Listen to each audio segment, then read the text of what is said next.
ETF index mutual funds నేర్చుకుని stock మార్కెట్లో రాణించాలనుకుంటున్నారా? వెంటనే ఈ నెంబర్కి కాల్ చేయండి.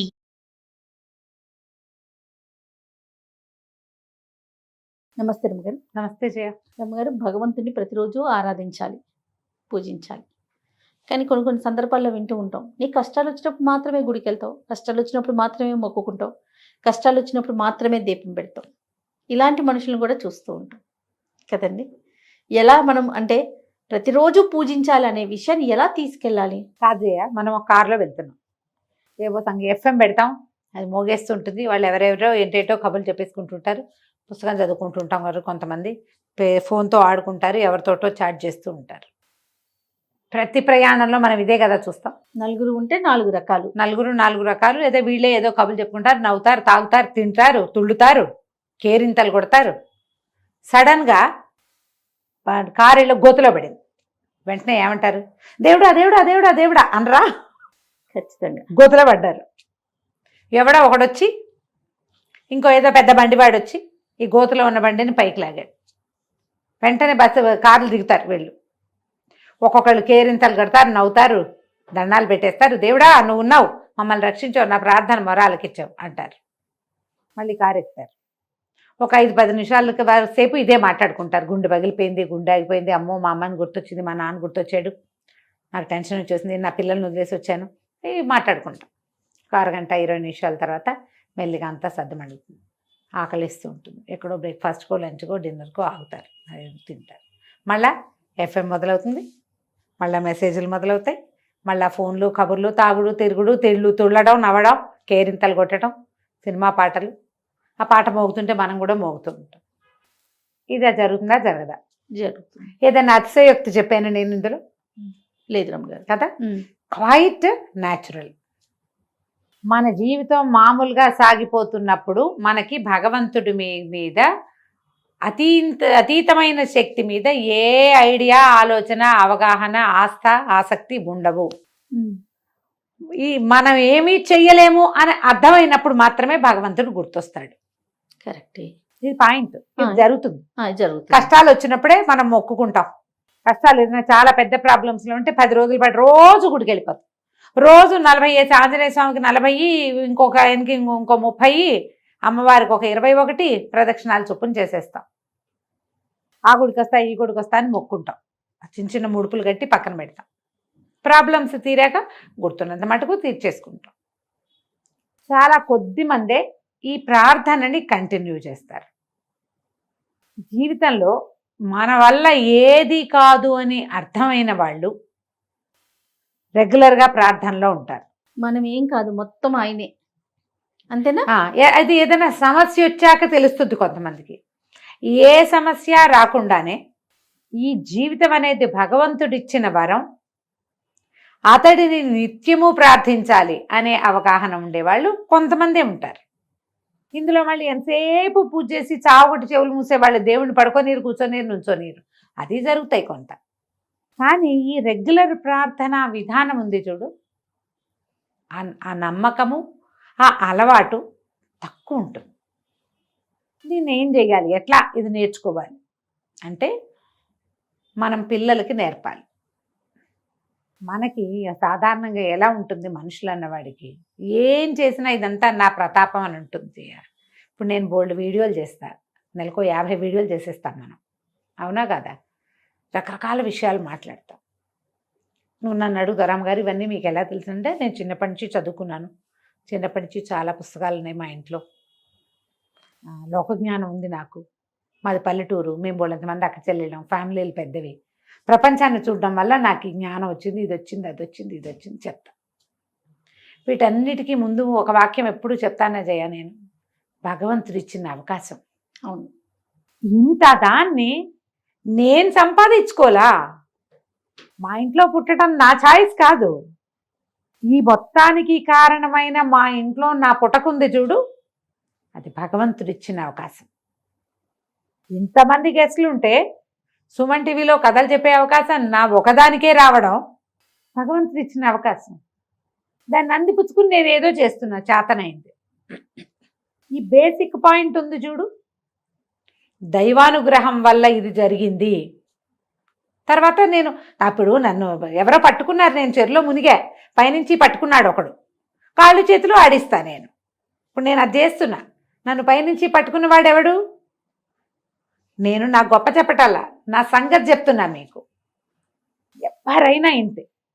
నువ్వు పెద్ద వ్యాపారవేత్తవి, 500-600 మంది నీ కుటుంబాలు నీ కంపెనీ మీద ఆధారపడి ఉన్నాయి. ఇంతమందిని చూసుకునే అవకాశం నీకు ఇచ్చాడు భగవంతుడు. మన సుమన్ టీవీ సంస్థలోనే 400-500 మంది ఉద్యోగులు ఉన్నారు. రోజుకి కొన్ని కోట్ల వ్యూస్ వస్తుంటాయి మనకి, 100 కొద్దీ వీడియోలు చేస్తాం. ఎక్కడి నుంచి? ఈ ఎంటర్టైన్మెంట్ ద్వారా ధన సంపాదనకి భగవంతుడు అవకాశం ఇచ్చాడు కంపెనీకి. ఇది ఒక బేసిక్ పాయింట్. దీన్ని రోజు మనం డబ్బు కొట్టుకుని చప్పట్లు చెప్పక్కర్లా, ఇక్కడ ఇక్కడ ఉంచుకోవాలి. ఈ రెండు మన ఆత్మతోటి అనుసంధానం అయ్యి ఉంటాయి. ఇదంతా నా ప్రతాపమే అనుకుంటే టంగ్ మన ఒక మొట్టికాయ పడుతుంది. ఈ మొట్టికాయ ప్రపంచానికి కనబడపోయినా మనకి తెలుసు, మనకే తగులుతుంది కదా, మనకు తెలుసు కదా, మనకే బొప్పి కట్టిద్ది మనకే బొప్పి కడుతుంది. కాబట్టి ఆ లోపల గనక అది తెలివిడి ఉంటే ప్రార్థన ఆటోమేటిక్గా జరుగుతుంది. ఆ ప్రతాపం కాదు ఇదంతా. ఈ ప్రతాపాన్ని ఇలా చూపించటానికి నాకు భగవంతుడు అవకాశం ఇచ్చాడు అన్న ఒక్క నమ్మిక లోపల ఉంటే ప్రార్థన జరుగుతుంది. ఈ ప్రార్థనకమ్మా ఎంతసేపు నేను ప్రతిసారి మనం మాట్లాడినప్పుడల్లా చెప్తా, ఇన్ని పువ్వులు అన్ని పూసలు అవి ఏమిటో ఉంటేనే పూజ అని పొరపాటును కూడా అనుకోవద్దు. ఉండాలి, హృదయ కుసుమాన్ని సమర్పించాలి భగవంతుడికి, అంతే. అవేమిటో ఇవన్నీ చేయాల్సిందే, ఇంత చేయాలి, షోడశోపచారాలు చేయాలి, ఇంకేమిటో చేయాలి, చెప్పని భోగు చేయాల్సిందే, మడి మాసానం అన్నీ ఉండాల్సిందే, అదంతా లేదమ్మా. అవన్నీ నీకు చేతొచ్చింది, నువ్వు చేయగలిగింది, నువ్వు పెట్టగలిగినంత. అవేవి పెట్టలేకపోయినా నువ్వు ప్రార్థించవచ్చు కదా. మనసా వాచా కర్మణ ఒక్క నమస్కారం చేసుకోవచ్చే భగవంతుడికి. దొరికిన పువ్వు పెట్టు, పువ్వు దొరకనాడు, అయ్యా నాయన పువ్వులు లేవు ఇవాళ, పూజించలేకపోతాను, నా ప్రార్థనే నీ పూజనైనా అని చెప్పు, చాలు, ఆయన ఒప్పుకుంటాడు. మనం ఒప్పుకోలేము, అన్నీ మనకు కావాలి. ఈ వేషమంతా మనకు అవసరం, భగవంతుడికి ఏమక్కర్లేదమ్మా. అవి నీ లోపల అహంకారం లేని నీ మనసు భగవంతుడికి కావాలి. పైకి నువ్వేం మాట్లాడినా సరే, నీ లోపల ఏమున్నావు, నువ్వు ఎలా భగవంతుడి దగ్గరికి వెళ్తావు, ఇదే ఇంపార్టెంట్. మనం ఏం చేస్తామంటే ఇదంతా మన ప్రతాపం అనుకుని ఏదైనా ప్రాబ్లం వచ్చినప్పుడే దేవుడి దగ్గరికి వెళ్తూ ఉంటాం. ఇప్పుడు మన కంపెనీ ఉంది, కంపెనీ దృష్టిలోనే చెప్పుకుందాం, ఏదో ఒక ఉద్యోగం చేస్తున్నాం, రోజువారీ బోళ్ళని చేసేస్తారు పనులు అంతా, కర్మచారులు ఉన్న పని వాళ్ళు అందరూ కూడా, ఆఫీస్లో ఉన్నవాళ్ళు, స్టూడియోలో ఉన్నవాళ్ళు. ఏదైనా ప్రాబ్లం వస్తేనే ఎండి దగ్గరికి వెళ్తాం, అంతేగా, ఒక తాత్కాలిక ప్రయోజనం కోసం వెళ్తాం. కానీ నిజానికి ఈ కంపెనీ ఎవరిది? అయింది. రోజువారీ ఆయన మన మధ్య లేడు, మనమేం ముట్టుకోకర్లా ఆయన్ని. 2-3 నెలలకు 5-6 నెలలకు ఒక్కరోజు ఆయన అవసరపడుతుంది మనకి, అత్యవసరం. ఇవి ఆయనతో మాట్లాడితే కానీ సార్ట్ అవుట్ కాదు. అంటే ఆ ఒక రోజుకేనా ఆయన? కాదుగా. ఈ మొత్తం కంపెనీ నడిపే అసలు కదా సూత్రధారి ఎవరు? అతనే కదా. అవునా? అవునండి. ఆయనతో మాకే సంబంధం అంటామా మనం? దేవుడు కూడా అంతే కదమ్మా. ఈ 400-500 మంది కంపెనీని నడిపే ఎండీకే ఈ మొత్తం అందరి మీద కంట్రోల్ ఉంటే ప్రపంచాన్ని జగన్నాటక సూత్రధారికి ఉండదు? ఆయన కంట్రోల్లోనే ఉన్నాం కదా మనం.